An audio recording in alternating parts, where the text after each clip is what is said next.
Research पर हम चर्चा करते हैं। रिसर्च जो है हमारा यूनिट जो है 2 है, यूनिट 2 पेपर 1 में हम चर्चा करते हैं। बहुत सारे विद्यार्थी मास्टर कर रहे हैं या कर चुके होंगे। उनका जो लास्ट सेमेस्टर होता है या बीच में कहीं भी रिसर्च जो होता है, उनके एक टॉपिक होता है। कुछ विद्यार्थी आप में से थे जिनका एग्जाम भी होगा रिसर्च का, तो वहां पर भी ये टॉपिक काम आएगा आपको आपके सब्जेक्टिव एग्जाम में, जो आप सब्जेक्टिव एग्जाम देने जा रहे हैं कहीं भी किसी स्कूल यूनिवर्सिटी में। और यदि आप जो है उस एग्जाम को दे चुके हैं, तो वहां से जो है आपने जो भी पढ़ा है उसकी आपकी नेट जेआरएफ में हेल्प होने वाली है उससे। परंतु बात ये ध्यान रखनी है कि आपको इसमें जो शब्द है उनका महत्वपूर्ण रोल है, शब्दों का बहुत रोल है।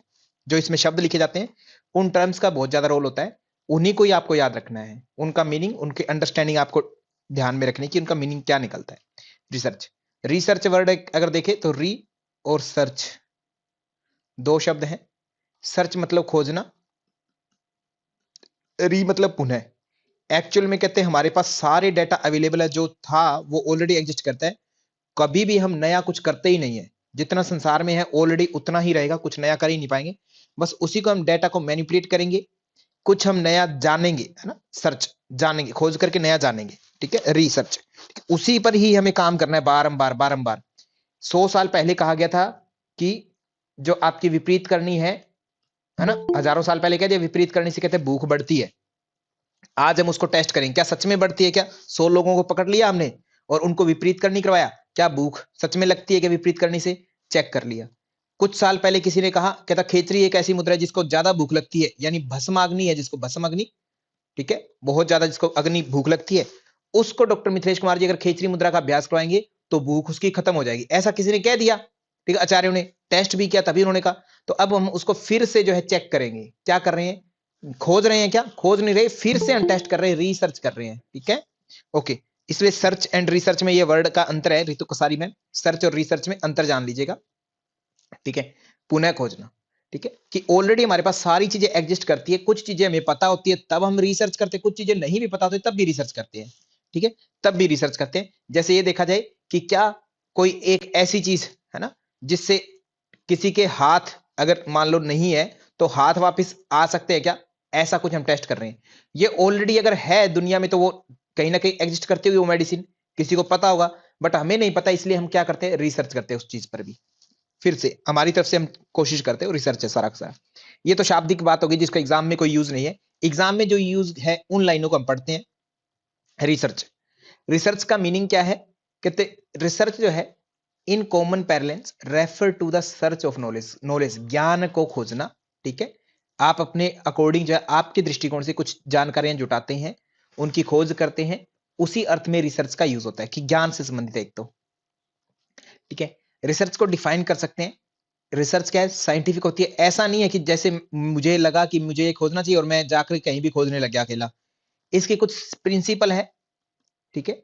आपको सिस्टमेटिक रिसर्च करनी होती है। आप जब पीएचडी करेंगे या पीएचडी कर रहे होंगे, उसमें आपको सिस्टमेटिक जो है हर चीज को एक्सप्लेन करना होता है कि आपने मेथोडोलॉजी क्या यूज किया है, अगर आपका ऐसा एक्सपेरिमेंटल है तो कोई डाटा, मेथोडोलॉजी क्या है, आप यही रिसर्च क्यों करना चाह रहे हैं, है ना। आपको ये रिसर्च क्या ये पहले नहीं हुई है क्या, उसका भी आप कोर्स देते हैं, ठीक है, स्टडी करते हैं, आप पहले बैकग्राउंड इंफॉर्मेशन लाते हैं, ठीक है। यही क्यों करना चाहते हैं, क्या किसी और ने रिसर्च की या नहीं की, और नहीं की तो उसका क्या डाटा था और आप इसमें क्या नया करने वाले हैं, ये सारे सिस्टमेटिक बताते हैं।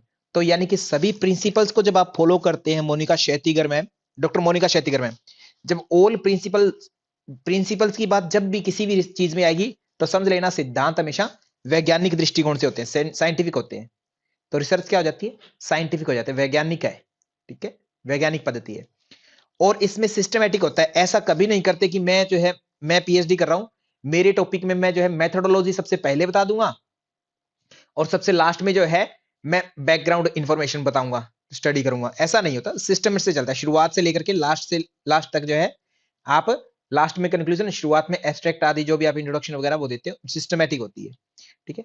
तो साइंटिफिक होती है क्योंकि इसमें प्रिंसिपल फॉलो किए जाते हैं, और सिस्टमेटिक होती है to the point. Search for pertinent information on a specific topic, किसी भी टॉपिक पर हो सकता है।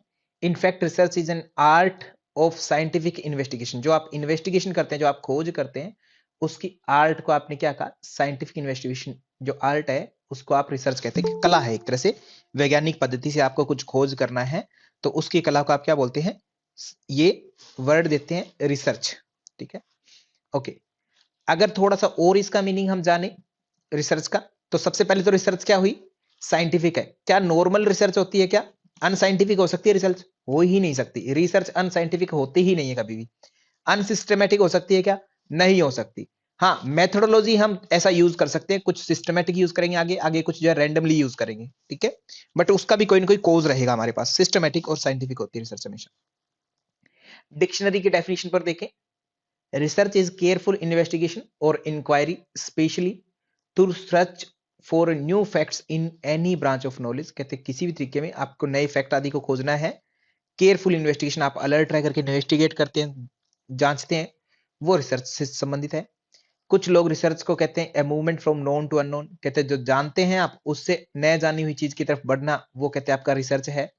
It is actually voyage of discovery. क्या है, वॉयज, ठीक है, ये मतलब एक तरह से आप खोजने की तरफ चलते हैं, यात्रा है, एक तरह से खोज की यात्रा है, मतलब आप कुछ नया खोजने जा रहे हैं, उसकी तरफ कैसे बढ़ेंगे आप, वो यात्रा कहलाती है वॉयज ऑफ डिस्कवरी।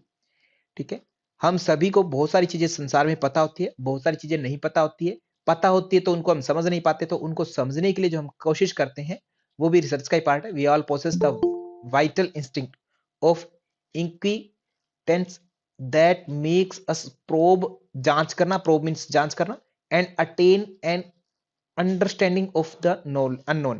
कहते जो जानते नहीं है या जानते हैं उसकी तो जांच करना, और जो नहीं जानते हैं उसको अंडरस्टैंड करना। तो रिसर्च में ये सारे शब्द इंपॉर्टेंट है, यहां पर एक को भी मिस नहीं करेंगे आप। वॉइस ऑफ डिस्कवरी है, खोज की यात्रा है रिसर्च एक तो, ठीक है, खोज की यात्रा है। केयरफुल इन्वेस्टिगेशन होता है, अनकेयरफुल नहीं होता है, केयरफुल होता है, ठीक है, ओके। नए फैक्ट्स को जानना किसी भी चीज में, नोन टू अननोन हो सकता है, जो हम जानते हैं और जो नहीं जानते उसकी तरफ बढ़ना, ये भी रिसर्च हो सकता है कहते। और इसमें जो है हम जो नहीं जानते हैं और या जानते हैं, नहीं जानते हैं उसको तो जानने की कोशिश करना, अंडरस्टैंड करना है, और जो जानते हैं ऑलरेडी उसको प्रोब करना। जैसे किसी ने मुझे कह दिया कि कपालभाति करने से मोटापा कम होता है, तो इसकी मैं प्रोबिंग करूंगा, मैं जांचूंगा इसको सच में होता है या कम नहीं होता, ठीक है, चेक करेंगे कितना कम होता है, कितने कपालभाति से कितना मोटापा कम होता है, ठीक है, 5 मिनट के कपालभाति से कितना होगा, 10 मिनट में कितना होगा, 1 घंटे में कितना होगा, जांच करना, प्रोब, ठीक है, ओके।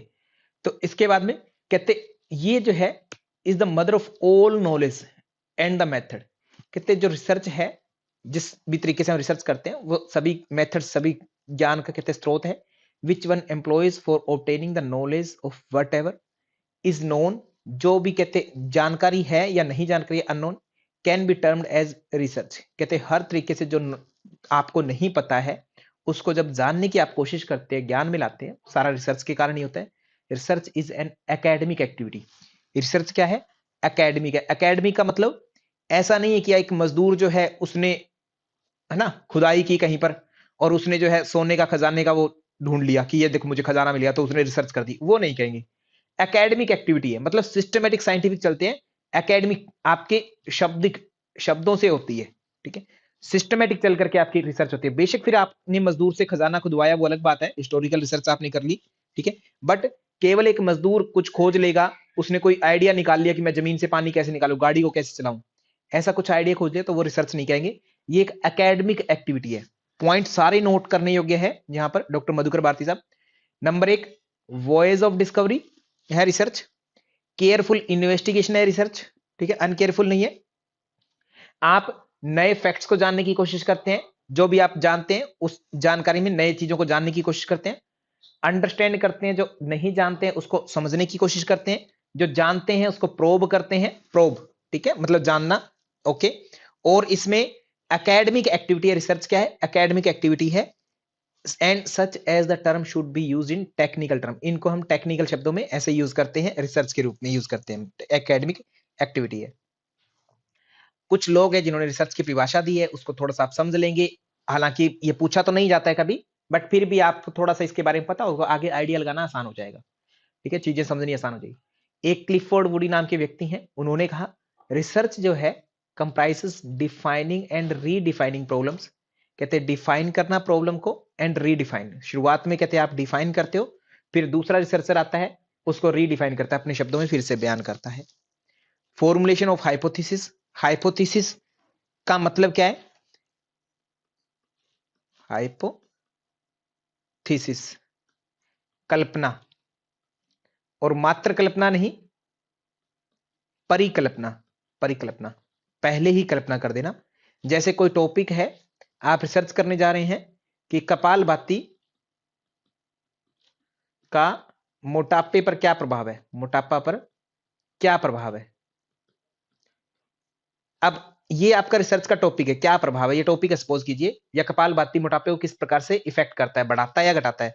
तो आपके पास दो कल्पनाएं हो सकती है। कल्पना बना सकते हैं आप कि कपालभाति का मोटापे पर कोई प्रभाव नहीं पड़ता, है ना, ये कर दिया। या आप कहते हैं कपालभाति से मोटापा इंक्रीज होता है, या आप कह देंगे कपालभाति से मोटापा जो है डिक्रीज होता है, कुछ भी कह सकते हैं। ठीक है, ओके। तो ये आपकी कल्पनाएं है, इतनी कल्पनाएं हो सकती है। या कुछ और कल्पनाएं कर सकते हैं कि कपालभाति करने से शायद रेन ज्यादा होती है, वर्षा ज्यादा होती है, ऐसा कर लिया आपने। ठीक है, ऐसा कल्पना ही करनी थी, कुछ भी कर सकते हैं। पर ऐसी कल्पना जो आपके वेरिएबल में नहीं है, उस वेरिएबल के ऊपर आप कल्पना नहीं करते हैं। जैसे मोटापा और कपालभाति दो ही वेरिएबल, आपके शब्द दो ही है। रेन आपका वर्षा जो है, रेनिंग है ना, बूंदाबांदी, वो आपका वेरिएबल नहीं है, तो वैसी कल्पना आप करेंगे भी नहीं। ठीक है, ये हाइपोथेसिस नहीं कर सकते। तो हाइपोथेसिस क्या हुआ, कल्पना करना। कि रिसर्च में आप जनरली कोई भी टॉपिक लेते हैं तो उसका आपको जो लगता है कि ये रिजल्ट हो सकता है, उसको बिना टेस्ट किए आप पहले से जो कल्पना करते हैं वो है हाइपोथेसिस। तो रिसर्च में क्या करते हैं, फॉर्मुलेशन हाइपोथेसिस, हाइपोथेसिस को फॉर्मुलेट करते हैं, अथवा सजेस्टेड सॉल्यूशन, जो आप सजेस्ट करते हैं सॉल्यूशन की ऐसा हो सकता है, वो वाला। कलेक्टिंग, मतलब डेटा कलेक्ट करते हैं आप। Organizing and evaluating data, organize करते हैं, इवेल्युएट करते हैं डेटा को।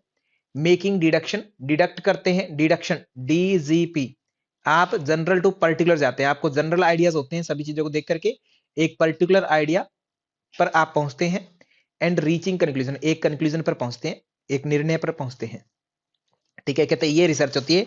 रिसर्च क्या है, जिसमें आप डिफाइन करेंगे या रीडिफाइन करेंगे प्रॉब्लम को, हाइपोथेसिस फॉर्मुलेट करेंगे, डेटा को टेस्ट करेंगे, कलेक्ट करके, ऑर्गेनाइज करके, इवेल्युएट करके, आप डिडक्शन करेंगे, कंक्लूजन पर जाएंगे। ठीक है, and at last carefully testing the conclusion to determine whether they fit the formulated hypothesis, क्या जो आपने हाइपोथेसिस कल्पना की थी उसमें वो फिट बैठते हैं या नहीं बैठते हैं। ये सारी जो टेस्टिंग वगैरह है, ये सब करना कहते हैं रिसर्च कहलाता है। रिसर्च में क्या क्या शब्द हैं, प्रॉब्लम को डिफाइन करना, हाइपोथेसिस करना, डेटा कलेक्ट करना, उसको इवेल्युएट करना, कंक्लूजन पर पहुंचना डिडक्शन के माध्यम से, और उसको टेस्ट करना। आपने जो चेक कर लिया डेटा उसको टेस्ट करना, ये सारा रिसर्च के अंतर्गत होता है कहता। ये कहा क्लिफोर्ड बुड्डी ने। इसके बाद में क्रेसवेल का कहना है, कहता रिसर्च क्या है, एक कुछ स्टेप्स होते हैं, कहते रिसर्च में स्टेप होते हैं systematic, to gather and analyse information, to increase, to gather and analyze, to gather and analyze information, to increase our understanding of a particular topic or issue। कहते किसी चीज को समझने के लिए हम इंफॉर्मेशन को गैदर, इकट्ठा करते हैं और उसको एनालाइज करते हैं, वो सब क्या कहलाता है हमारा, कहता है रिसर्च कहलाता है। किसी टॉपिक को समझने के लिए जो भी हम काम करेंगे समझने के लिए, उस सब का सब रिसर्च कहलाता है। ओके, अब ये वाला इंपॉर्टेंट पार्ट है। ठीक है, रिसर्च के ऑब्जेक्टिव, ये सारा जितना पढ़ रहे हैं सारी चीजें इंपॉर्टेंट है, एक एक शब्द इंपॉर्टेंट है इनमें से। एग्जामिनर पता नहीं तोड़ करके मरोड़ करके कैसे कैसे शब्दों का प्रयोग करता है, आपको थोड़ा ध्यान रखना है। तो पॉइंट को नोट करेंगे आप, सारे के सारे जो आपके सामने दिए गए हैं, कि रिसर्च जो है इसमें ऑब्जेक्टिव्स बोले तो उद्देश्य है। सबसे पहले तो रिसर्च हम करते ही क्यों है, इसके बारे में आपको पता होना चाहिए, रिसर्च करते ही क्यों है। ठीक है, रिसर्च अभी हमने देखा पीछे जब रिसर्च की डेफिनेशन पढ़ रहे थे, रिसर्च के ऑब्जेक्टिव्स, एक तो सपोज करो कोई दुर्घटना हो गई, है ना, बहुत सारी चीजें हो जाती है संसार में। ठीक है, तो पुलिस क्या करती है, इन्वेस्टिगेट करती है, जांच करती है, रिसर्च करती है कि क्यों हुई होगी ये घटना, है ना। तो क्यों हुई होगी, कि ये जो प्रॉब्लम है, किसी का मान लो कोई मर्डर होता है ना, मूवीज में दिखाते हैं। ठीक है, तो उसको क्या करते हैं, इन्वेस्टिगेट करते हैं, इन्वेस्टिगेट, कि जो हो चुका है उसकी जांच करना, इन्वेस्टिगेट करना। ठीक है, ऑलरेडी कहते कुछ प्रॉब्लम हो गई है, ऑलरेडी प्रॉब्लम हो गई है, उसको आप क्या करते हैं, इन्वेस्टिगेट करते हैं। या कोई सिचुएशन हो सकती है, सिचुएशन जैसे कि कहीं पर देखा कि रातों रात जो है एक बहुत बड़ा जो है खाई बन गई, एक है ना, पृथ्वी किसी भाग में। तो अगले दिन चेक किया लोगों ने, वैज्ञानिक आ गए चेक करने कि ये जो है क्यों बना। किसी ने इमेजिनेशन करेंगे, सारे सारे अपनी अपनी कल्पना करेंगे, हो सकता है उल्का पिंड आकर के गिरा होगा यहाँ पर कोई, है ना, तो उसके कारण कहते हो सकता है मेटेरियल वगैरह टकरा गए अर्थ से, उससे हो गया वो। कोई कैसे करता है धरती धस गई होगी वगैरह वगैरह, अलग अलग करेंगे। तो इन्वेस्टिगेट करना किसी सिचुएशन को या किसी प्रॉब्लम को, ये क्या है, रिसर्च का उद्देश्य हो सकता है एक। ठीक है, इसलिए भी करते हैं रिसर्च। कभी कभी रिसर्च हम ऐसा भी करते हैं ताकि हमें कुछ नई नॉलेज पता लगे, नई नॉलेज। ठीक है, इसलिए भी कर लेते हैं हम, चलते फिरते ही जो है कुछ ऐसा कर लेते हैं कुछ चीजें कि जैसे एक माँ है, ठीक है, ठीक है, उसने हमेशा क्या किया, एक पतीले में क्या किया, तेल डाला, ठीक है, तेल डाल करके उसके बाद में उसमें प्याज वगैरह डालते हैं और फिर जो है खाना बनाते हैं। कभी कभी ऐसा कर लेते हैं नया एक्सपेरिमेंट करने के लिए कि आज जो है चावल को अलग उबालेंगे और तेल का तड़का अलग लगाएंगे और उसके ऊपर चावलों के ऊपर तड़का डालेंगे, ऐसा कुछ, है ना। तो नए आइडियाज को जनरेट करने के लिए, न्यू आइडियाज, या मैं ये कह दूं न्यू आइडियाज या न्यू नॉलेज के लिए, ना, न्यू नॉलेज जनरेट करने के लिए, ठीक है, ताकि नई नॉलेज आ सके हमारे पास में, इसलिए भी रिसर्च करते हैं, ये भी उद्देश्य होता है। ठीक है, ओके, यानी कि ये कह सकते हैं कुछ नया method to build an new method. किसी काम को करने का एक ही तरीका है, उसके अलावा और कोई तरीका है क्या, गाड़ी चलाने का एक ही तरीका है, पेट्रोल पंप, पेट्रोल से या डीजल से, क्या गाड़ी किसी और तरीके से भी चल सकती है, नया मेथड खोजना। ठीक है, ओके, और क्या हो सकते हैं, किसी चीज को जो भी जनरल इशू है, जैसे पॉल्यूशन, पॉल्यूशन है, ये क्यों हो रहा है, इसके कॉजेज क्या है ना, इसको कम आदि कैसे किया जा सकता है, तो इसको एक्सप्लोर करने के लिए, एक्सप्लोर, एक्सप्लोर करने के लिए, किसी चीज को एक्सप्लोर करने के लिए या एनालाइज करने के लिए, उसको अच्छे से समझने के लिए भी हम रिसर्च करते हैं, ब्रेक डाउन करके चीजों को। ठीक है, तो वो भी करते होते हैं रिसर्च। एक कोई प्रॉब्लम आ गई है, कुछ भी, जैसे पोल्यूशन जो है प्रॉब्लम आ गई, इस प्रॉब्लम का सॉल्यूशन ढूंढना है, सॉल्यूशन ढूंढने के लिए भी करते हैं। ठीक है, प्रॉब्लम का सॉल्यूशन ढूंढने के लिए रिसर्च होती है। ओके, या जो ऑलरेडी एग्जिस्ट करता है, जैसे मुझे किसी ने कहा कि बिल्ली रास्ता काट जाती है तो आगे नहीं जाना चाहिए, रुक जाना चाहिए, है ना, ऐसा, जब तक कोई दूसरा व्यक्ति न जाए आगे, आप न जाए बिल्ली रास्ता काटने पर। तो मैं इस चीज को टेस्ट करना चाहता हूं, टेस्ट करने के लिए, ठीक है, कि सच में कुछ नुकसान होता है क्या, बिल्ली रास्ता काट जाती है या नहीं होता है, ये कहां तक सत्य है, कहां तक असत्य है, इसको टेस्ट करने के लिए। ठीक है, तो जो एग्जिस्टिंग नॉलेज, एग्जिस्टिंग जो नॉलेज है, एग्जिस्ट करती है, उसको क्या करते हैं, एग्जिस्ट करने की नॉलेज को टेस्ट करने के लिए, एनालाइज करने के लिए, उसको एनालाइज, रिव्यू एंड सिंथेसाइज करने के लिए, एनालाइज करने के लिए आप जो है क्या करते हैं, रिसर्च करते होते हैं। कहते हैं ये कोज हो सकते हैं, ये ऑब्जेक्टिव हो सकते हैं आपकी रिसर्च के, आप रिसर्च क्यों करना चाहते हैं, कहते हैं ये कुछ आपके उद्देश्य हो सकते हैं। तो शब्द दिया गया है, इन्वेस्टिगेट सम एग्जिस्टिंग सिचुएशन और प्रॉब्लम, जो ऑलरेडी सिचुएशन एग्जिस्ट करती है, प्रॉब्लम एग्जिस्ट करती है, उसको इन्वेस्टिगेट करने के लिए, न्यू मेथड और फ्रेमवर्क डिजाइन करने के लिए, जनरेट न्यू नॉलेज, नई नॉलेज को जनरेट करने के लिए, explore and analyse more general issues, analyse करने के लिए जनरल इश्यूज को। ठीक है, offer a solution to a problem, कोई प्रॉब्लम आ गई उसका सॉल्यूशन ढूंढने के लिए कर सकते हैं आप रिसर्च। ठीक है, कोई व्यक्ति मोटा है उसको पतला कैसे करें, कपालभाति वो करना नहीं चाहता है तो कैसे करें, तो कहते हैं कोई दवाई बनाते हैं, सॉल्यूशन, प्रॉब्लम का सॉल्यूशन ढूंढते हैं। Review and synthesise the existing knowledge, जो एग्जिस्ट करती है नॉलेज, उसको हम चेक करने के लिए कि वो सही है या नहीं है, उसको चेक करने के लिए हम क्या करते हैं, रिसर्च करते हैं। कहते हैं ये उद्देश्य होते हैं जनरली रिसर्च के, ये उद्देश्य हो सकते हैं। ओके, क्लियर है, आगे बात करें। नेक्स्ट, भावना गौड़ मैम, आप क्लास में हैं क्या, डॉक्टर भावना गौड़ मैम, भावना गौर जी।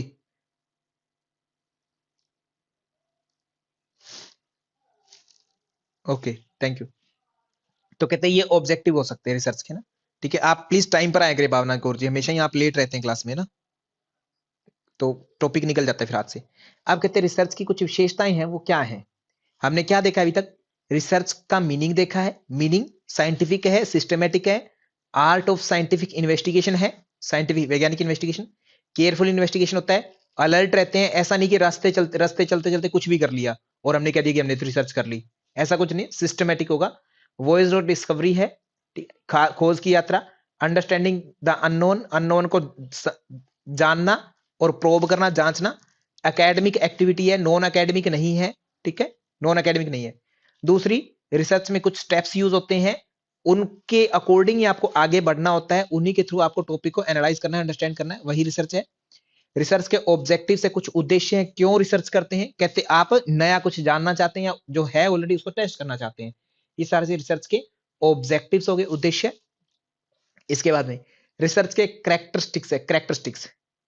कैरेक्टरिस्टिक्स की बात करें तो ऑब्जेक्टिविटी, जब मैं हमें ना हमारी स्टडी चल रही है, जैसे नेट जेआरएफ की जो स्टडी है सारी सारी,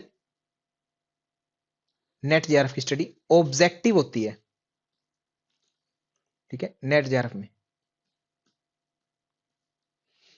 और एक होती है सब्जेक्टिव स्टडी।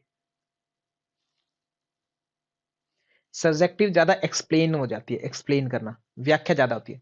ऑब्जेक्टिव में टू द पॉइंट रहते हैं, टू द पॉइंट, ठीक है, टू द पॉइंट, ना इधर ना उधर, ना मैं आपकी मानूंगा ना आप मेरी मानेंगे, जो बुक में लिख रखा है उसी चीज को मानना, ठीक है, एक तरह से, ठीक है, जितना कह रखा है। सब्जेक्टिव में मोर एंड मोर आइडियाज दिए जाते हैं, मोर एंड मोर आइडियाज, ठीक है, आइडियाज, यही होता है, ज्यादा से ज्यादा आइडिया देना। ऑब्जेक्टिव में आइडियाज नहीं होते, जितना बुक में है बस वही सत्य है, उसके अलावा अपने दिमाग नहीं दौड़ाना होता है, यही होता है नेट जेआरएफ में, ठीक है। इसी तरीके से होता है टू द पॉइंट, जो बुक में दे रखा है उतना ही आप बताएंगे, आपको क्या लगता है उससे कोई फर्क नहीं पड़ता। सब्जेक्टिव में आपको दा काऊ बोला गया, ठीक है। ऑब्जेक्टिविटी तो क्या है कि आपको गाय के 4 पैर है, 2 सींग है, 1 पूंछ है, यही बताएंगे। सब्जेक्टिव में आप जो बता सकते हैं गाय के लेकर के, जो भी बता सकते हैं कि गाय जो है मेरे भाई के पास भी है, मेरे दादा भी गाय रखते थे, है ना, श्री कृष्ण जी भी गाय चाहते थे, ऐसे ऐसे जो कहने का मन किया सब कह दिया, गाय को लेकर के जो कहने का मन किया सब कह दिया। ऑब्जेक्टिव में जितना पूछा गया, गाय को पूछा गया तो गाय की ही करेक्टरिस्टिक्स बताएंगे, अदर चीजों की नहीं बताएंगे, ठीक है। ये ऑब्जेक्टिव और सब्जेक्टिव में थोड़ा सा अंतर होता है। सब्जेक्टिव थोड़ा सा विस्तार से हो जाता है, ऑब्जेक्टिव टू द पॉइंट रहता है, ठीक है। रिलायबिलिटी, विश्वसनीयता होती है, डेटा जो आप खोज कर रहे हैं, है ना, उसमें विश्वास है या नहीं है, ठीक है, मतलब रिलायबल है या नहीं है, ठीक है। ऐसे करके ये जो है आपके सामने कुछ करेक्टरिस्टिक्स है, उनको एक एक को चेक करना है। यहां से प्रश्न आते हैं आपके, पहले हम पढ़ना शुरू करते हैं, फिर इनका मीनिंग निकालते हैं। करेक्टरिस्टिक्स, तो ऑब्जेक्टिविटी जो होती है, कहते किसी एक व्यक्ति का ओपिनियन मायने नहीं रखता कि मुझे क्या लगता है ना, मुझे क्या लगता है इससे कोई फर्क नहीं पड़ता। आपने मुझे कहा कि गाय के बारे में बताइए, मेरी गाय है उसके पूंछ नहीं है, ठीक है, तो मैं कह दूंगा कि मेरी गाय के पूंछ नहीं है, तो मेरी गाय के पूंछ नहीं, इससे कोई फर्क नहीं पड़ता कि ओल काउ सभी गाय के पूंछ होती है नहीं होती है, वो बताइए आप, आपकी अपनी राय मत रखिए, ठीक है। प्रेजुडाइज नहीं होना है कि मेरे घर में ऐसा होता है मतलब सबके घर में ऐसा होता है। मेरे घर में जितने भी लोग हैं शाकाहारी हैं, अतः, और हम जो है एक विशेष धर्म से हैं, ठीक है, तो अतः हमारा विशेष धर्म के जो भी लोग हैं वो सारे सारे शाकाहारी करते हैं। इसमें मैं क्या हो गया, मैंने एक सिचुएशन देखी, उसको हर जगह अप्लाई कर दिया। क्या ऐसा पॉसिबल है कि हर जगह अप्लाई हो जाएगी? नहीं। अगर ऐसा किया तो वो गलत हो जाएगा। रक्षा नोटियाल मैम, अगर ऐसा हमने किया तो ये गलत हो जाएगा। हमें प्रेजुडाइज नहीं होना है, पूर्वाग्रही नहीं होना है। रिसर्च का ये कहना है कि जितना आपने डेटा पाया, जो आपने टेस्ट किया, सपोज कीजिए मैंने मेरे घर में टेस्ट किया तो मेरे घर के लोग सभी शाकाहारी निकले, ठीक है, वो भी एक खास रिलीजन के थे, एक्स नाम का रिलीजन था, ठीक है। दूसरे घर में गया, उसके भी एक्स रिलीजन थे, उनके घर में टेस्ट किया तो वो शायद मांसाहारी थे, ठीक है, सेम रिलीजन के। तो अब मैं मेरे धर्म को अच्छा बताने के लिए, जैसे अच्छा बताने का कारण तरीका क्या होता है कि मैं शाकाहारी करता हूं, मेरे, है ना, मतलब बेस्ट है। जो शाकाहार करता है, जो मांसाहार करता है वो मांसाहार को बेस्ट बनाता है। तो अब कभी कभी हम प्रेजुडाइज हो जाते हैं, प्रेजुडाइज मतलब पूर्वाग्रही, कि इस एक्स वाई जेड धर्म के लोग तो या तो सारे मांसाहार करते हैं या शाकाहार करते हैं, बिना रियल डाटा के, डाटा चेक नहीं किया, पहले ही हमने सोच लिया ऐसा होगा। ये क्या है, ऑब्जेक्टिविटी खत्म हो जाती है, साइंटिफिक जो है वो खत्म हो जाता है। साइंटिफिक का मतलब है कि आपने जो डाटा टेस्ट किया, वो डाटा एक्चुअल में क्या बोलता है, उसी को ही आपको जो है सपोर्ट करना है, न कि अदर जो आप मानते हैं उसकी तरफ नहीं जाना, ठीक है। ऑब्जेक्टिविटी, कहते ऑब्जेक्टिविटी निष्पक्षता होती है कि जो आपने जांचा, जो जांच की वही आप उत्तर में बताइए, अदरवाइज नहीं बताना। जैसे एक और एग्जांपल, एक व्यक्ति ने रिसर्च की, संगीता साहू मैम, ओम का उच्चारण करना, जप करना, और वन वन वन, ठीक है, ऐसे एक एक एक एक, इसका जप करना, दोनों में से शक्तिशाली कौन है? ठीक है, अब मेरा धर्म है, क्योंकि मैं तो ये एक रिसर्चर हूं, रिसर्चर का एक धर्म है, ठीक है, वो भी किसी ना किसी रिलीजन से आता है, वो सीधा ही कह देगा कि नहीं जी ओम शब्द ज्यादा ताकतवर है, क्योंकि मेरे गुरुओं ने कहा है, वेदों में रखा है, उपनिषदों में रखा है, ऐसा कह दिया हमने, है ना, संगीता साहू में। तो कहते नहीं, आपको ऐसा नहीं कहना है, पहले ही नहीं कहना संगीता जी, कहते आपको एक्चुअल में टेस्ट करना है, टेस्ट करना है, और उस टेस्ट के बाद में देखो कि सच में क्या रिजल्ट आया, वास्तविकता में क्या है। अगर वास्तविकता में कहते ओम का रिजल्ट ज्यादा अच्छा आया तो आप बताइए, वन का आया तो वन का बताइए, पहले ही मत कहिए कि हाँ ओम का ही शक्तिशाली है, ओम ही आया, क्योंकि हमने तो बचपन से ओम का ही जप करना सुना है, वन का जब तो आज तक सुना ही नहीं हमने। ठीक है, तो हम इसमें क्या हो जाएगी, ऑब्जेक्टिविटी खत्म हो जाएगी। तो ऑब्जेक्टिविटी का मतलब क्या है कि जो डेटा बोलता है, जो डेटा टेल करता है आपको, वही आपको उत्तर देना है और कुछ नहीं, साइंटिफिक स्टडी करनी है, ये है ऑब्जेक्टिविटी। शब्द को अच्छे से खोल दिया मैंने, प्रश्न आते हैं इससे अच्छे वाले, आपको ध्यान रखना है रक्षा में। Based on scientific facts rather than on once opinion, एक व्यक्ति क्या सोचता है ना, उसके महत्व को छोड़ करके आपको साइंटिफिक स्टडी आपकी क्या कहती है वही आपको बताना होता है। Factual, free from personal biasness, personal biasness नहीं होनी चाहिए, जैसे कोई व्यक्ति कहते कि ओम का ही जप करना चाहिए क्योंकि ओम का ही सब जगह बताया, नहीं, आप पहले एक्सपेरिमेंट करो, कर रहे हो तो, अगर रिसर्च चल रही तो, और वो डेटा क्या कहता है, बराबर कहते हैं तो बराबर बोलिए, एक वन का ज्यादा कहता है तो वन का ज्यादा, ओम का ज्यादा कहते हैं तो ओम का, ठीक है, ऐसे। ये है निष्पक्षता, ऑब्जेक्टिविटी का मतलब। Judgmental, based on observable phenomena, आप जजमेंट वही देंगे जो आपने ऑब्जर्व किया डेटा को। अनइन्फ्लुएंस्ड बाय इमोशंस और पर्सनल प्रेजुडाइस, आपको अपने व्यक्तिगत या फिर अपने माता पिता या अपने धर्म के जो इमोशन है उससे प्रेजुडाइस नहीं होना है, ठीक है, उनको सपोर्ट लेकर के आपको कुछ भी आंसर नहीं देना है। संगीता साहू मैम, हाँ या ना में जवाब दीजिए, क्या ये बात समझ में आई आपको?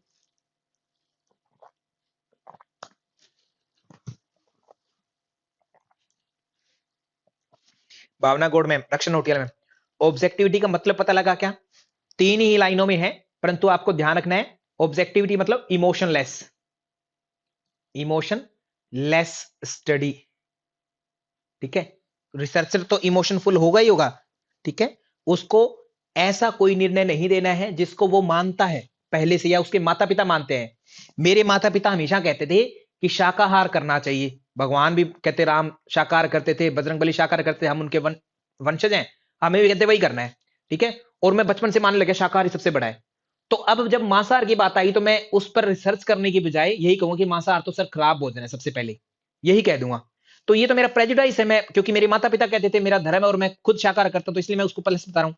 बट मुझे तब तक as a researcher, as a researcher की बात करें संगीता साहू मैम, रिसर्चर की बात कर रहे हैं, ठीक है, रिसर्चर के लाइन में कहते हैं आप टेस्ट कीजिए पहले और चेक कीजिए कि किसमें ज्यादा प्रोटीन है, किसमें ज्यादा न्यूट्रिएंट्स है, जिसमें ज्यादा न्यूट्रिएंट्स है वो भोजन आप कहिए कि ये खाना चाहिए, ये नहीं खाना चाहिए, जो भी है, ठीक है। उस नजर में आप अपने धर्म को बीच में ला करके केवल ये मत कहिए कि शाकाहार करना चाहिए, पशु पक्षियों को पीड़ा होती है तो इसलिए मांसाहार मत करो वगैरह वगैरह, ये नहीं, इसका कहना ये है, ठीक है। ऑब्जेक्टिविटी मतलब समझे क्या संगीता साहू मैम? हाँ में तो जवाब दे दो एक बार आप।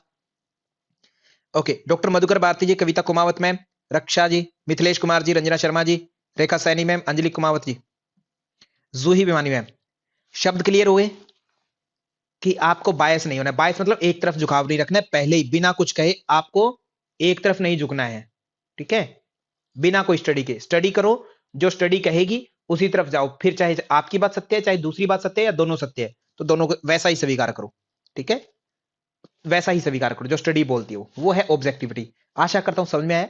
इसका मतलब ये हुआ कि जो आप डेटा टेस्ट करेंगे, टेस्ट किया डेटा, डेटा कलेक्ट किया,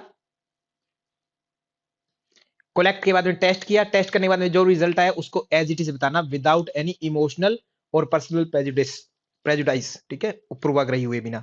जैसे फॉर एग्जांपल मैंने कपाल भाती करवाया, ठीक है, कपाल भाती मुझे चेक करना था, मुझे एक गुरुजी ने बोला, ठीक है, श्रद्धेय है गुरुजी, कहते मोटापा कम हो जाएगा, मोटापा कम हो जाएगा।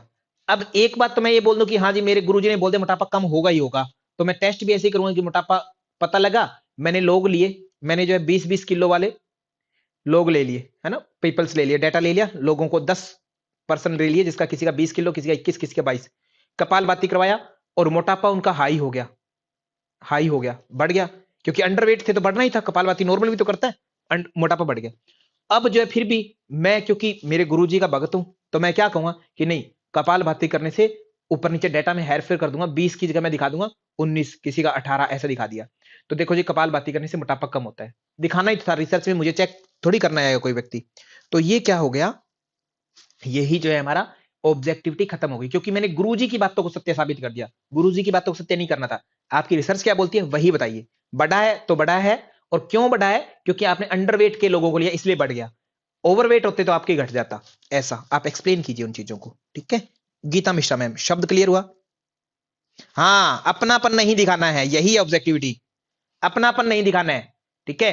अपने पूर्वज या अपने उनको अंधा होकर के नहीं फॉलो करना है, हालांकि वो वंदनीय है, सराहनीय है, सब कुछ है, बट अगर आप रिसर्चर हैं तो उस रिसर्च की भाषा का कहना है कि ऑब्जेक्टिविटी रखिए, जिसका मतलब है कि अपने चीजों को मत थोपिए, अपनी पर्सनल चीजों को मत थोपिए, ये है उनका मतलब।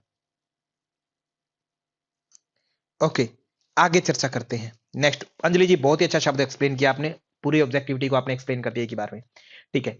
अगला आता है रिलायबिलिटी। ऑब्जेक्टिविटी क्लियर हुआ शब्द अपना, फिर आता है रिलायबिलिटी, ठीक है। ऑब्जेक्टिविटी की हिंदी समझ लेंगे, निष्पक्ष रहना चाहिए, रहना चाहिए, जो डेटा कहता है वही आपको बोलना है, ठीक है। प्रेजुडाइज नहीं होना है, वगैरह वगैरह शब्द आगे, ठीक है। इतना मैं समय इस शब्द को एक्सप्लेन करने में ले रहा हूं, जूही मिवानी मैम। इसका मतलब ये शब्द अपना इंपॉर्टेंट है, और एग्जामिनर इसको घुमा फिरा करके अलग अलग तरीकों से पूछता है प्रश्न को, ठीक है। मात्र इतना नहीं पूछेगा कि प्रेजुडाइज होना है या नहीं होना है, वो अपने शब्दों में इसको पूछेगा। तो उसके लिए आपको ध्यान रखना है कि क्या उत्तर देना है हमें। रिलायबिलिटी, रिलायबल हम बोलते हैं कि ये चीज रिलायबल है या नहीं है। जैसे एक रस्सी ली, और रस्सी से मैं पहाड़ पर चढ़ने की कोशिश कर रहा हूं, और उसको उसको जो है मैं बांध करके, अपने शरीर से बांध करके पहाड़ पर लटकूंगा, तो क्या वो रिलायबल है या नहीं है? रिलायबल होने का मतलब कि वो रस्सी टूटे ही नहीं, ठीक है, विश्वास कर सकते हैं, टेस्ट की हुई है। अगर रिलायबल नहीं है तो वो रस्सी टूट भी सकती है, रिलायबिलिटी, ठीक है। सेम ऐसी रिसर्च है, रिसर्च आपने की, ठीक है, रिसर्च आपने की, ठीक है। अब मैं रिसर्च करने जा रहा हूं, तो उसमें मैं क्या करता हूं, मैं टूल्स यूज करूंगा, टूल्स, टूल्स जैसे फिर वही कपालभाति, ठीक है, से मोटापा कम होगा या ज्यादा, ठीक है। अब मोटापा कैसे पता लगेगा कि कम हो रहा है ज्यादा हो रहा है? तो मैं वेट चेक करने वाली मशीन लेके आऊंगा ना, वेट चेक करने वाली मशीन, ठीक है, वेइंग मशीन। अब वो मशीन जो है, वो कभी तो मुझे सही बता देती है मोटापा, कभी गलत बता देती है, कभी ऊपर कभी नीचे। तो वो मशीन रिलायबल है क्या? नहीं होगी। रिलायबल का मतलब जितना उसने एक बार में मुझे बताया वेट, उतना ही बताना चाहिए, ठीक है, चाहे मैं 50 बार उस पर वेट मेजर कर लूं। मेरा किसी वस्तु का एक फिक्स जो कांस्टेंट वस्तु है जिसका चेंज नहीं होता वेट, उसकी बात कर रहा हूं, ठीक है। 50 बार में वो सेम रिजल्ट थे, अगर वो अंतर ला रहा है, इसका मतलब वो मशीन ही मेरी खराब है, तो मेरा रिसर्च कभी भी कंप्लीट नहीं हो पाएगा, सक्सेस नहीं हो पाएगा। तो मेरी मशीन सही होनी चाहिए, ठीक है।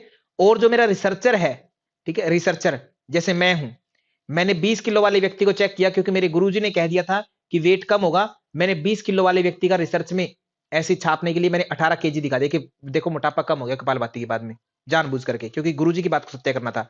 अनबायस नहीं रहा, मैं बायस हो गया, मेरे गुरुजी की तरफ झुक गया। रिजल्ट कुछ कहता है और मैं कहीं और चला गया, ठीक है।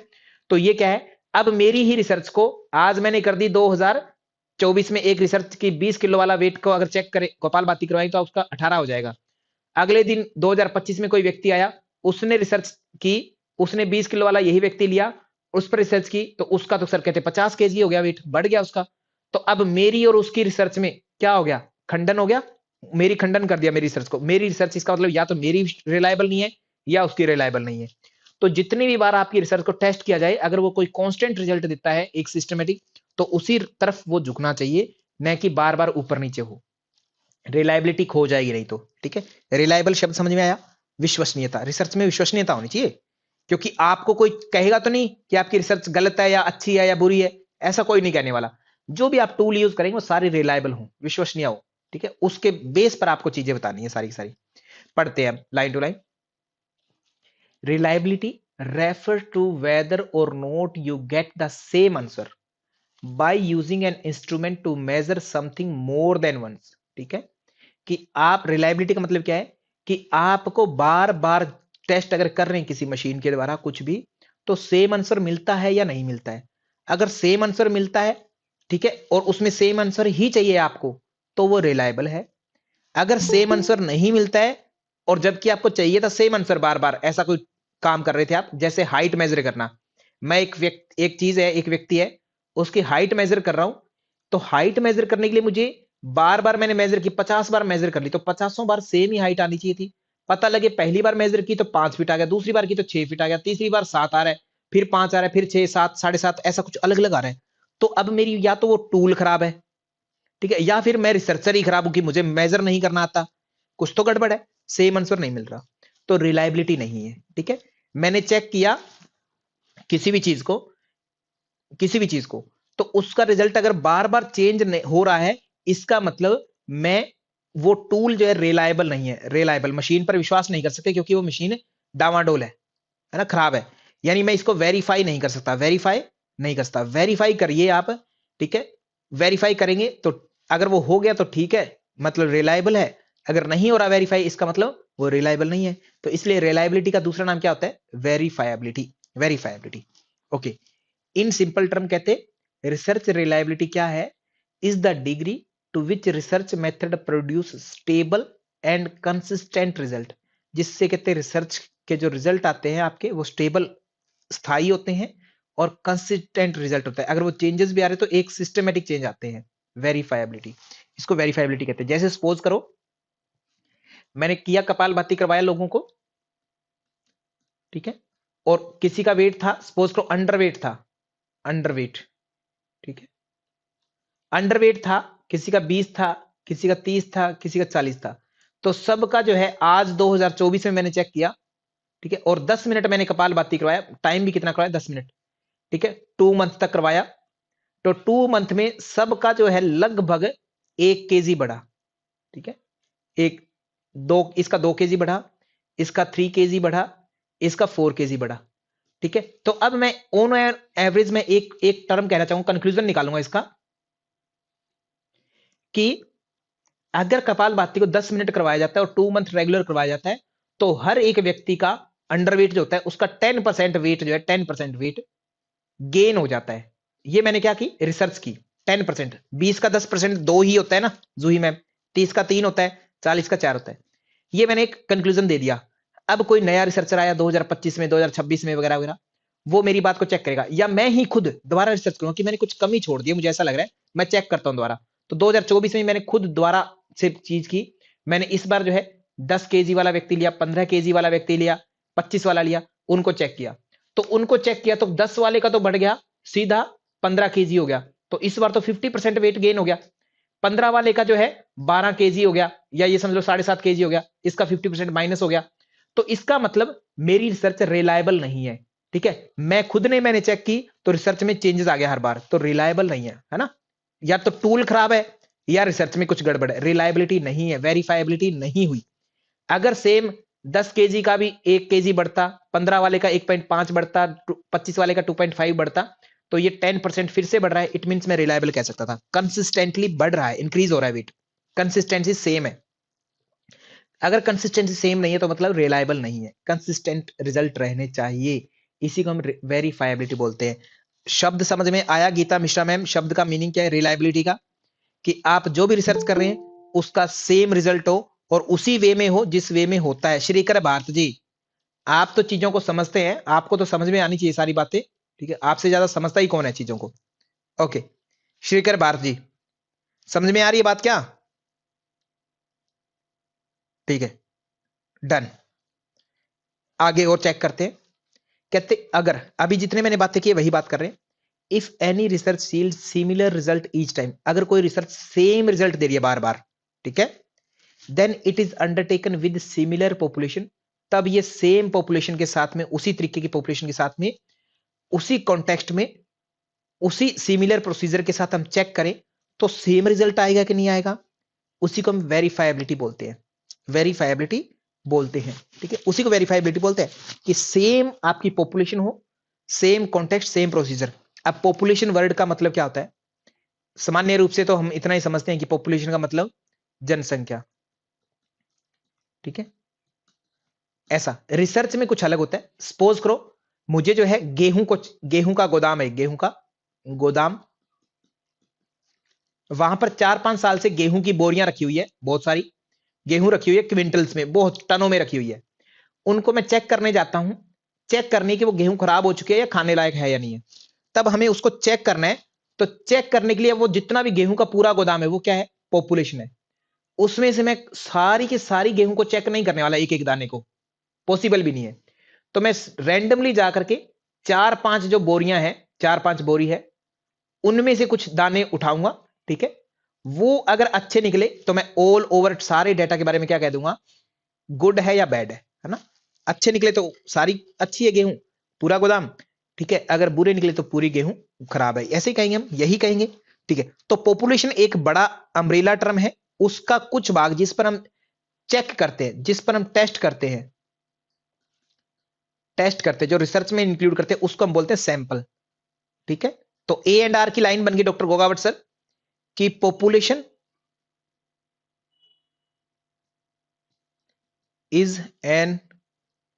is larger than sample size of research, ठीक है। ये सही है या गलत है, ये बिल्कुल सही है, पॉपुलेशन लार्जर साइज होता है, ठीक है, देन सैंपल साइज, ठीक है, क्योंकि सैंपल उसका हिस्सा, या sample size is the part of population, ठीक है, इन एनी रिसर्च, बिल्कुल सही है ये भी बात, ठीक है। ओके, तो ऐसे अपनी बात बन जाती है। तो पॉपुलेशन तो कहते हैं उसी तरीके की, जैसे सपोज करो एक एग्जांपल मैं बात करूं, मैंने कपालभाति फिर से करवाया, ठीक है, किसको करवाया, हरियाणा में करवाया, ठीक है, हरियाणा में साउथ साइड के, साउथ हरियाणा में जो है मैंने बातें करवाई, ठीक है। ओके, रेवाड़ी साइड में उधर मैंने चर्चा करवाई, और उनका जो है चेक किया। इंडिया की बात कर लेते हैं, हरियाणा समझ नहीं आएगा आपको, इंडिया के लोग जो है उन पर मैंने टेस्ट किया कि वहां के लोगों का वेट जो है कैसा है, ठीक है, चेंज होता है या नहीं होता है, श्रीकर बात जी, वेट। तो मैंने साउथ इंडिया पर टेस्ट किया, कपालभाति करवाया, उनका वेट जो है गेन हो रहा है, ठीक है, सभी का कपालभाति करने से, ठीक है। तो अब ये इंडिया के साउथ इंडिया का चेंज हो रहा है, मैं ओवरऑल इंडिया के बारे में बात करता हूं कि इंडिया के सारे लोगों का चेंज होता है या नहीं होता है। तो वहीं पर मैं दोबारा चेक करना चाहूं, सेम लोगों को नहीं लूंगा, दूसरे लोगों को लूंगा, ठीक है, दूसरे लोगों को लूंगा, साउथ इंडिया के लोगों को, वहां पर मैं चेक करूंगा फिर से कि अब उनका वेट चेंज हो रहा है नहीं हो रहा, उनका भी चेंज होना चाहिए। अगर मेरी रिलायबिलिटी है तो चेंज होना ही चाहिए, और ऊपर की साइड चेंज होना चाहिए, मतलब इंक्रीज ही होना चाहिए, ठीक है। रिलायबिलिटी होगी रिसर्च में, तो नहीं होगी तो फिर वो नीचे भी जा सकता है, ठीक है। तो कहते हैं रिलायबिलिटी का मतलब ये है कि आप सेम पॉपुलेशन को, सिमिलर पॉपुलेशन, सिमिलर कॉन्टेक्स्ट में, सिमिलर प्रोसीजर के साथ में सेम रिजल्ट देना चाहिए हमेशा ही। अगर गलत रिजल्ट दे रहा है तो वो वेरीफाइबिलिटी नहीं होगी, कम होगी उसकी वेरीफाइबिलिटी, विश्वसनीयता नहीं होगी इसमें, ठीक है। विश्वसनीयता कहते हैं आपकी 4 मेन टाइप की हो सकती है, रिलायबिलिटी 4 मेन टाइप्स की होती है। Reliability each can be estimated by comparing different sets of result produced by the same method।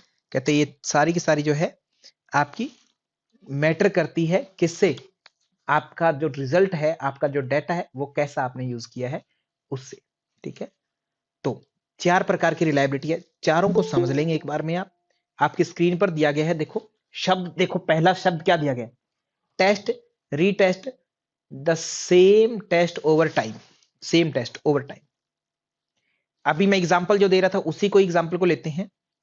मैंने जो है एक कोई समझ लीजिए, एक कोई लोहे रोड है, लोहे की रोड है, उसका वेट किया, उसका 5 केजी मिला एमएनजी में मॉर्निंग में, ठीक है। सेम उसी का, और एक विशेष मशीन से किया, सेम उसी रोड को मैंने दोबारा वेट किया, दोपहर में 5 केजी मिला। सेम वेट किया मैंने उसका, इवनिंग में 5 केजी मिला। या 1 साल बाद किया, 2 साल बाद किया, 3 साल बाद किया, सेम, ठीक है। अगर वो अनचेंजेबल कंटेंट है कुछ ऐसा, ठीक है, तो सेम मिल रहा है, इट मींस वो क्या है, मेरी मशीन भी सही है, वेट भी सही है, उसका 5 केजी ही होगा, और हर बार मैं चेक कर रहा हूं सेम ही मिलता है, इसका मतलब ये रिलायबल है। रिलायबल टेस्ट मैंने एक बार किया मॉर्निंग में, सेकंड टाइम किया दोपहर में, 2 साल बाद किया, 3 साल बाद में किया, जितनी बार मैंने टेस्ट किया उसके बाद मैंने रीटेस्ट किया, वो हर बार चीज मुझे सेम ही मिली, सेम ही लक्षणों के साथ में मिली, तो मैं उसको क्या बोलने वाला हूं, टेस्ट रीटेस्ट रिलायबिलिटी। की टेस्ट एक बार किया, फिर से मैंने टेस्ट किया, फिर से टेस्ट किया, फिर से टेस्ट किया, सेम रिजल्ट दे रहा है हर बार, क्या है? रिलायबल है। शब्द समझ में आ गया? ठीक है। गीता मिश्रा मैम, शब्द क्लियर हुआ? संगीता साहू मैम, कि टेस्ट रीटेस्ट रिलायबिलिटी कौन सी है? कि आप बार बार टेस्ट करते हैं फिर भी सेम वे में रिजल्ट रहता है। सेम ही रिजल्ट रहना जरूरी नहीं है। सपोज करो एक प्लांट है, एक प्लांट है, ठीक। अब प्लांट है, वो प्लांट जो है डेली जो है कुछ ना कुछ बढ़ता है, कुछ सेंटीमीटर बढ़ता है। आज फर्स्ट डे देखा, उसकी हाइट थी 5 इंच, सपोज करो। सेकंड डे आया, सेकंड डे उसकी हाइट 5.1 हो गई, ठीक है। थर्ड डे आया 5.2 होगी, फोर्थ डे आया 5.3 होगी। तो अब मैंने कहा कि हर दिन ये प्लांट जो है कितना 0.1 इंक्रीज करता है, सेंटीमीटर या इंच जो भी आप वर्ड यूज करें, इंक्रीज होता है। तो ये भी रिलायबिलिटी है, रिलायबिलिटी की हाँ जी वास्तव में बढ़ता है। एक दिन संडे आया, उस दिन जो है वो सीधा 6.2 हो गया सीधा, पांचवें दिन। तो अब जो है हर बार मैं ये नहीं कह सकता कि 0.1 ही बढ़ता है, कि कभी कभी वो 0.1 सीधा 1 इंच भी बढ़ जाता था, चेंज हो जाता है। तो रिलायबल नहीं है ये, है ना। सेम कंसिस्टेंसी नहीं है, चेंज होता रहता है। सेम कंसिस्टेंसी होगी और हर बार टेस्ट करता हूं तो इतना ही पाया जाता है, तो मेरी टेस्ट एंड रीटेस्ट रिलायबिलिटी है, अदरवाइज नहीं होगी। शब्द समझ गया है? ओके, तो इसको पहले पढ़ते हैं, टेस्ट रीटेस्ट रिलायबिलिटी को पढ़ते हैं पहले। शब्द देखिए इसको, test and retest reliability measure करती है the consistency of result when you repeat the same test on the same sample. एक ही सैंपल पर आपने बार बार रिपीट किया, बार बार चेकिंग की, at a different point in time, आपने बार बार अलग अलग टाइम पर, मॉर्निंग में, इवनिंग में, दोपहर में, कल परसों तरसों बार बार चेंज किया, तो आपका जो कंसिस्टेंसी है रिजल्ट में वो सेम रहनी चाहिए। सेम रह रही है तो रिलायबल है, सेम नहीं रह रहा, ठीक है, कभी कुछ आ जाता है, कभी कुछ आता है, आप एक्सपेक्ट नहीं करते हैं वैसा आ जाता है, तो वो रिलायबल नहीं है, ठीक है। You use it when you are measuring something that you expect to stay constant in your sample। आप ये रिलायबिलिटी कब करते हैं चेक? जब आपको लगता है कि एक चीज जो है वो सेम ही रहनी चाहिए, इसी तरीके से रहनी चाहिए, ठीक है। जैसे मैं ये कहूं कि एक प्लांट है, वो हर दिन जो है 0.1 सेंटीमीटर इंक्रीज होता है, इंक्रीज होता है। तो आपने पहले दिन देखा कि प्लांट जो है 5.0 था फर्स्ट डे, सेकेंड डे देखा 5.1 होगा। आप पहले से ही फिफ्थ डे की कल्पना कर लेंगे, फिफ्थ डे की 0.2, 0.3, 0.4, मतलब फिफ्थ डे में 5.4 होगा, आपने पहले से ही कल्पना कर ली, क्योंकि 0.1 इंक्रीज होता है। आप अब फोर्थ दिन चेक करने गए क्या 5.4 भी है उसकी हाइट या कुछ अलग हो गई, आपने चेक किया कि सच में 5.4 है, तो सही है, तो इट मींस वो जो ग्रोथ है उसकी रिलायबल है आपके अकॉर्डिंग, है ना।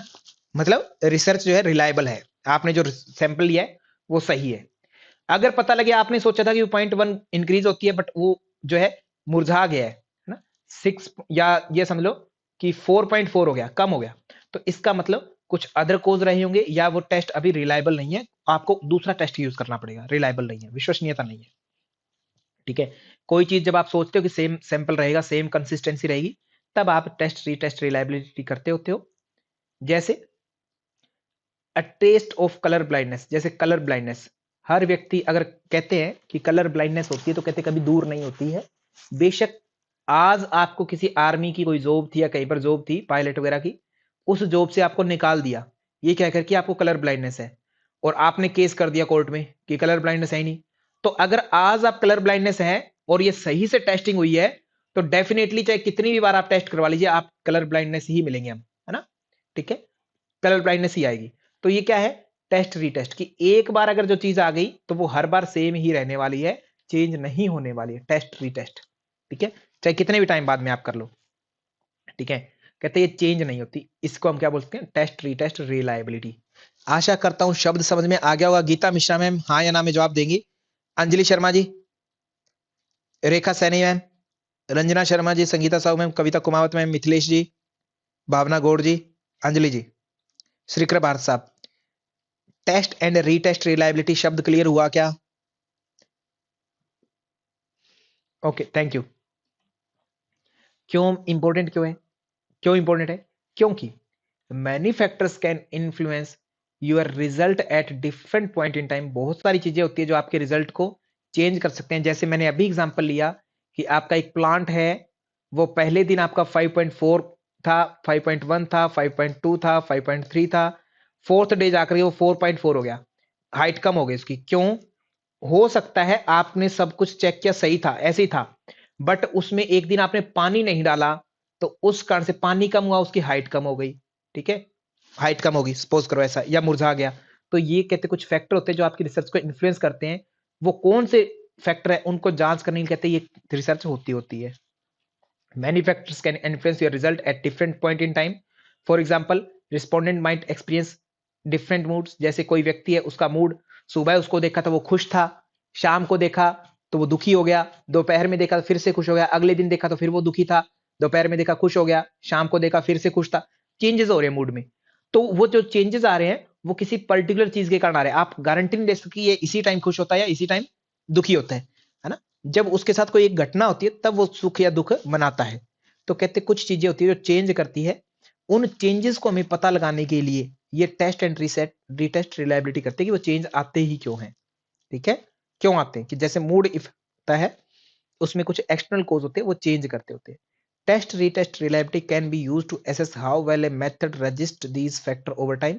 टेस्ट रीटेस्ट रिलायबिलिटी है, वो चेक करती है कि कोई भी ये जो फैक्टर है बाहर वाले, ये किस तरीके से टाइम टू टाइम रिजल्ट को चेंज करते हैं। ठीक है, the smaller the difference between the two sets of result, the higher test retest reliability. ठीक है, टेस्ट रिलायबिलिटी, अब देखो टेस्ट एंड रीटेस्ट रिलायबिलिटी के लिए क्या यूज कर सकते हैं आप?